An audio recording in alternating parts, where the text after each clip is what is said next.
If you would like to,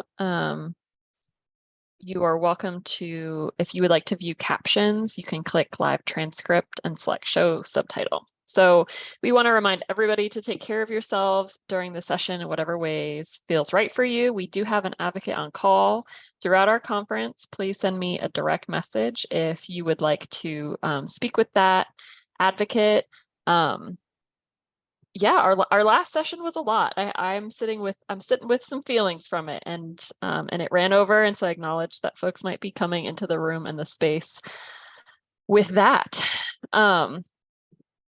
And we're gonna move into this topic together.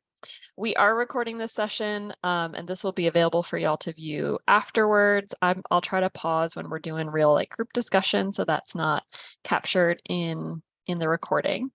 And so without further ado, I want to go ahead and introduce Omar Godwin. I have the distinct honor and privilege of working with Omar through the Rape Prevention Education Program. Omar is an incredible human and preventionist, facilitator, organizer, advocate. I've seen him on panels, I've seen him doing presentations, and I am so excited to be here to moderate the session to get to learn from him today. So without further ado, Omar, I am going to share my screen and share your PowerPoint and get on mute and let you get into your stuff. Yeah.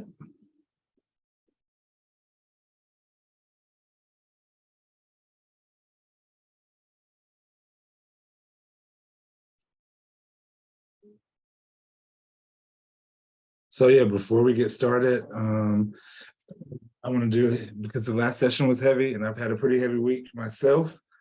For those of you listening to the sound of my voice, I want to do a little deep breathing. So if you could close your eyes with me for a second, and we're just going to breathe in for about 3 seconds and then breathe out. So 1, 2, 3, breathe in.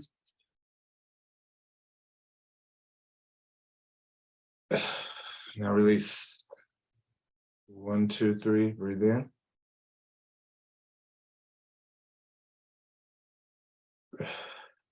Now release. Okay. Ready? And the name of this workshop again is Making Progress for Marginalized Communities in the Rural South. And I am the RP coordinator for Bladen and Columbus counties. Next slide, Linda.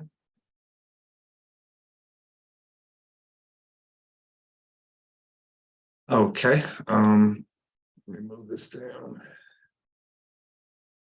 Again, I'm the Rape Prevention Education Coordinator for Bladen and Columbus counties. I do prevention education in 3 different school systems: Bladen County, Columbus County, and Whiteville City Schools. The 9th grade program is called Safe Dates. Our 7th grade program is called Shifting Boundaries, and that is only upon request. It was a part of my contract when I first started, and now it is per as needed. I also do restaurant and bar outreach, community education and awareness at community events. I'm a part of the National Human Trafficking Task Force and the Columbus County Cell Phone Safety Task Force. And the goal of Safe Dates is not to encourage dating, for those that don't know, but to help you do it in the safest way possible. And shifting boundaries is basically what it sounds like, consent and so forth. And you'll learn more about the restaurant and bar outreach as we continue in our presentation. Ready for the next slide?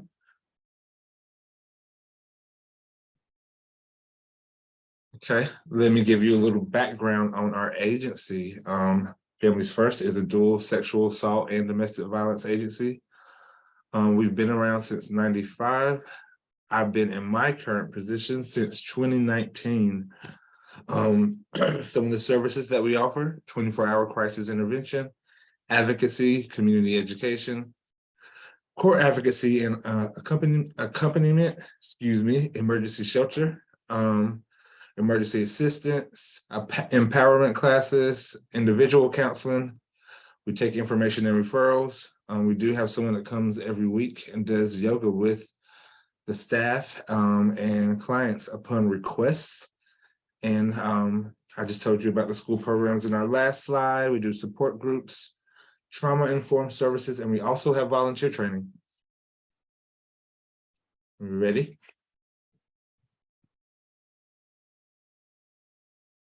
Okay, so I want everyone to take a second and do this poll with me. Do you know, or are you someone who serves those in rural communities? So answer yes or no for me.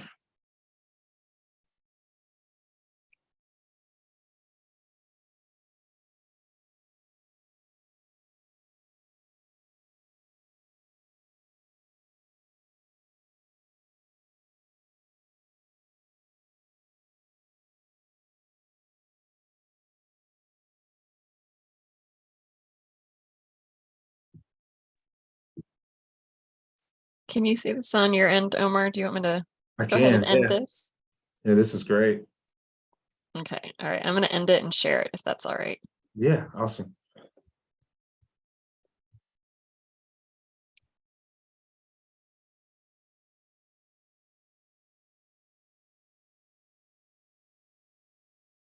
So it looks like most of you do serve rural communities, so that makes me even more excited for the presentation. So hopefully you'll leave here learning a few things, how to market, how to gather maybe ideas. I wouldn't even mind you using the names of some of the programs. So it's pretty exciting.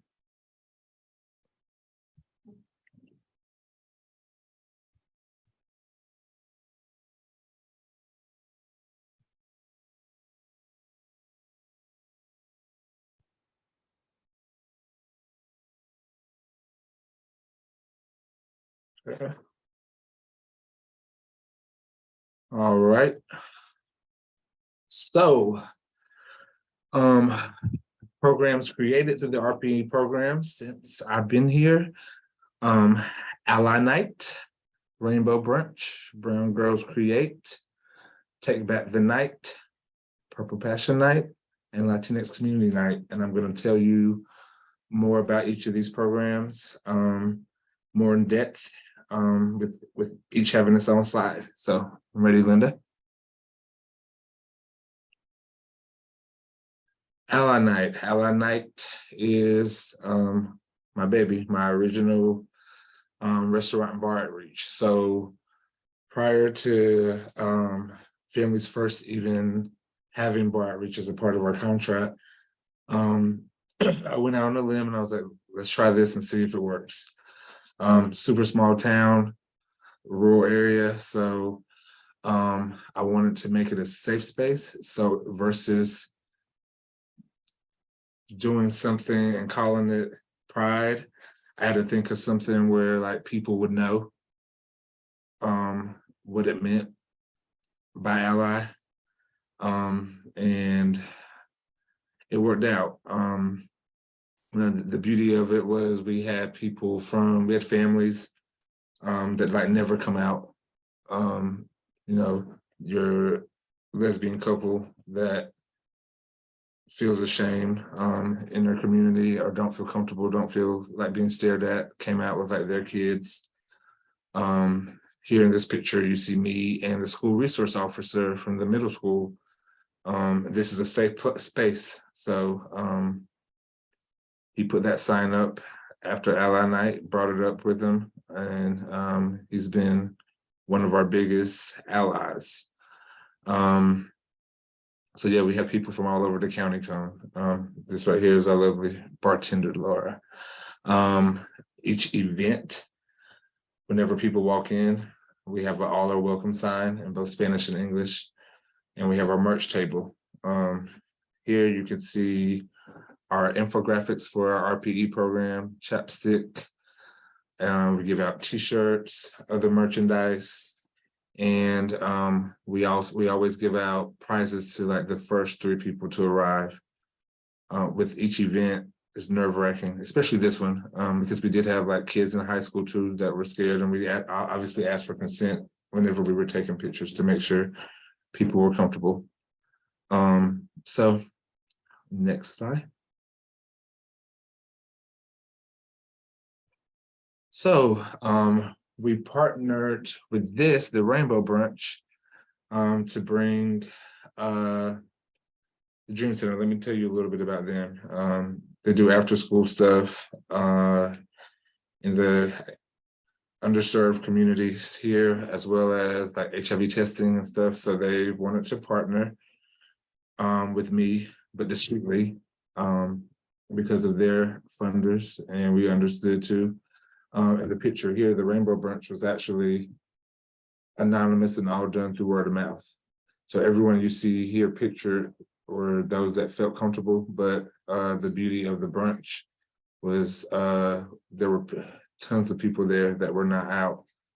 And so they found a support system in all these people you see here in the middle. They also, at the end of the brunch, you were able to get tested for HIV if you chose to. So it took one person doing it, and then everybody kind of like followed suit. So for those that don't know, Columbus County is the most unhealthiest county in the state, or I think the past 6 years straight now, or something similar. So the Rainbow Brunch was cool, was fun, and we actually ended up having brunch, drinks, talking, coming out stories during the testing, and then we all drove down to Wilmington, which is the closest big city, and they had a Pride event that day, so it was awesome to let these people experience that. I came from living in Atlanta, where everything was a little more, not a little, a lot more open. So some of these people, this is the most special they ever felt, and some of them are in their 30s and 40s. So that was pretty awesome. Next slide, please. Okay, and this might be the one I'm most proud of so far. Brown Girls Create. Brown Girls Create is a 6-week arts program in partnership with the Dream Center as well. It focuses on Black and Brown girls, channeling the artistic side. We had someone come in each week. During this time, I was on a few panels, and I lucked out to ask people that I wanted to come down. So I had people coming as far as Charlotte and Durham, different artists to be a part of this. Each week, we started out with yoga. Most of the girls had never heard of yoga or had never done it, at least. So we started out with yoga each week at 10. We gave them about an hour of that. And then they would come up with or they would participate or partake in any activity that I had planned for them that day. So the first week we had, I think, was spoken word, which was one of the girls' favorites. We had dance one week. The next week, I think practicing journaling. We ended up only doing 4 weeks because it was last minute, and that's kind of how things like fell into place. Was 4 weeks. So that 4th week, we had an artist named Denier Davis came down from Charlotte, and she's really, really great. So we did a mural that's still standing on the side of the building there. And this was the artist or the media person that came and did the article.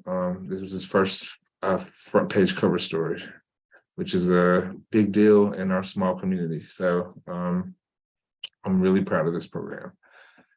And again, we'll be saving questions at the end. So be gathering those questions and getting them together.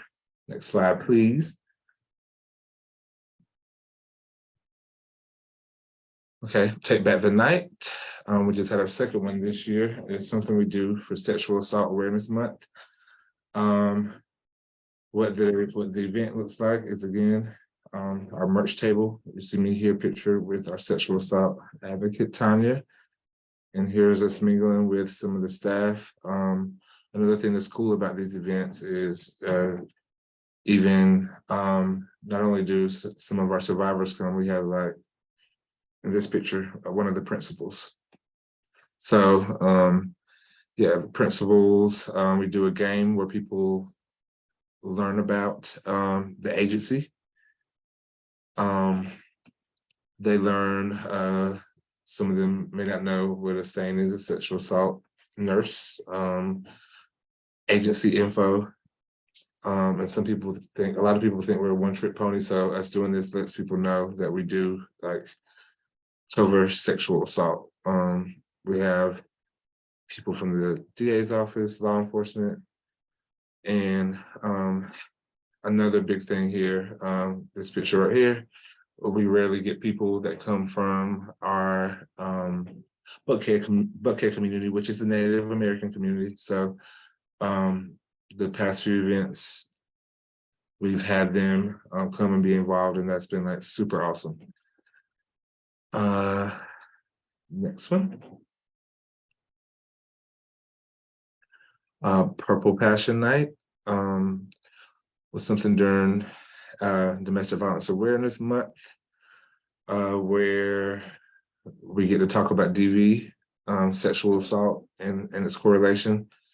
We train the staff.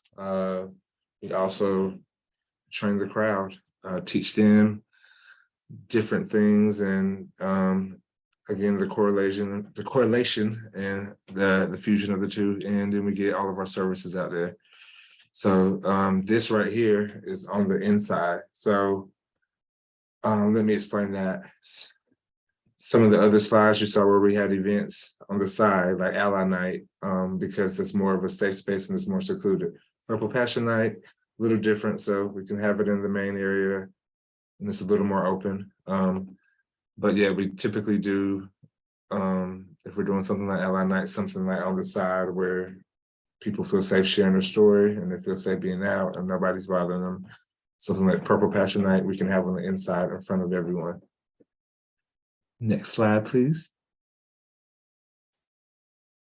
We just had our first Latinx community night, and we're planning on doing something in September as well. So we're pretty excited about that.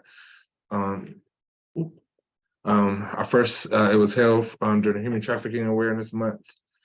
So when I first started with the agency backstory, I worked with the migrant student specialists during the trafficking event. And we did it with the parents, and it was a really tough event. Due to their faith, a lot of people in the Latinx community don't like to talk about sex, much less trafficking. So they're under the impression that my kids aren't having sex, so we shouldn't be talking about this. So events like this help us get out and spread the word and explain what trafficking actually is, as well as domestic violence and sexual assault. A lot of people in the state or in the community don't come forward because they think that there could be deportation or other safety issues surrounding that. So along with our lovely Latinx advocate, Maria, we get to explain to them that they are protected, under DVPOs. And even if you're under ICE investigation, you can come forward, because a lot of people, as we know, especially in rural areas, they use that against them. They use that against them, the whole status situation. So the Latinx community night is great. Next slide. Okay, how to safely market each program. All right, so first and most importantly, what I found is the language you use. So for instance, like I said with Ally, I knew I couldn't use Pride and not be a big deal in the community. So during Pride Month, Ally, people will read in between the lines. Adding like some rainbow colors, maybe to the ad. Can be a big deal, other little indicators. So Brown Girls Create, that makes it a little more inclusive for like our Latinx community, our Native American communities that usually like stick in their own little bubble. So that's very important to use. Choosing publications can be very, very important as well. If you have a more conservative publication, you might not want to use them to spend your money there. I'll tell you a little more about that and just a little bit what I ran into as far as choosing publications. As far as choosing establishments, that can be really important too. It has to be somewhere super safe. Again, we do train the staff at all of these events. So people that tend to work in the service industry are usually more open. And I found like at the Mexican restaurants, they're typically already marginalized. So they love, unconventional stuff. And I haven't had to spend any money on renting any of these places. I've built relationships with the establishments and they let us hold our events for free. Next slide. Pushback received. So one of the biggest things in our county is the town marquee. Is where the movie theater used to be. It's a lot of traffic there. We've used them. I've used them for RP stuff, like from the gate. And whenever I had Ally Night, they told me we do not publicize politically charged events. So once they said that, ironically, the next day, the mayor, not the mayor, we had a sheriff's election and the sheriff's picture was up there chilling on the marquee. And the crazy thing is we can literally see the marquee from our office. So what it boiled down to was they read in between the lines and they didn't want to advertise anything to do with pride.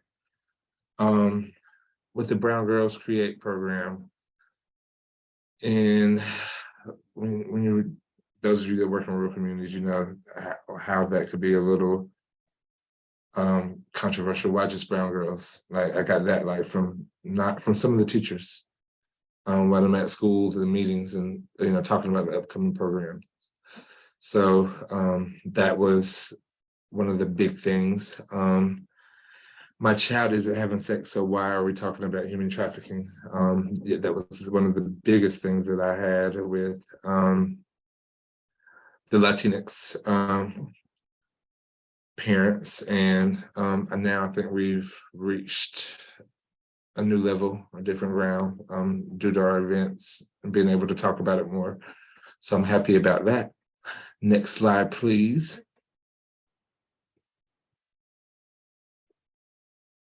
Okay.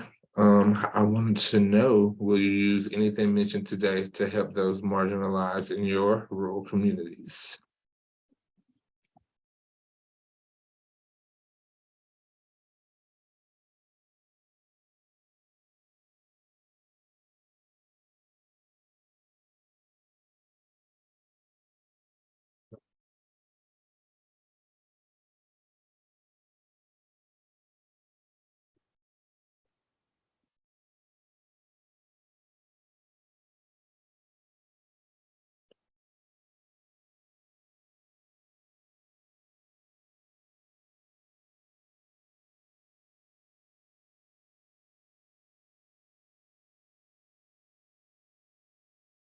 All right, so do we have anyone in here with any questions?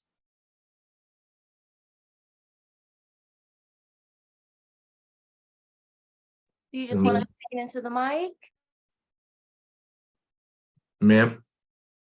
I definitely just have a question as far as just language. How are some ways that we approach language that's used against individuals in our community from, you know, law enforcement or from any type of external anyone that's talking to them about what's going on? Again, I honestly, at first, I was struggling with that myself. But I guess using safe words. So an example again for a safe word would be ally. So anyone that knows what ally means would come to the event or feel safe. That's what I was hoping for, and it ended up being packed. So language is a big deal. And yeah, with law enforcement, that's one thing we've been lucky to have, I guess, a little support there from our school resource officers. But as far as law enforcement in general, we might have more with this administration, but I don't know if you guys know much about our county, but our sheriff was outed for being a racist and it being recorded by his candidate. So we kind of had a big thing, the town with no sheriff for a little bit. But yeah, as far as language, yeah, even my Brown Girls Create program was going to be called Black Girls Create at first, and then I had when I went to like review the facility and plan, I saw a Latinx girl in the same age range as the other girls, so I changed it immediately to Brown Girls Create, in hopes that, you know, we get some people from the Latinx community as well as our Native American community. Does that answer your question at all? Yes, yes, it does. Especially in a big way, the way that you guys are experiencing it right now, most definitely. Yeah. And Alinda, are you going to read off some of the other questions for me? Yeah, absolutely. All right. So we have someone is asking, how do you balance using safe language and using too much soft language that takes away from the issue? Now I use my safe language only in my marketing. When I'm in there with my kids or talking to the community, we straight shoot it. So that's how I find balance. Like even whenever pitching the program to the school board each year, I have to make things centered around our county. So I take out things in the book that I may be discussing because I know it may be controversial for them, but the kids may need to hear it. So that's kind of how I find balance in that.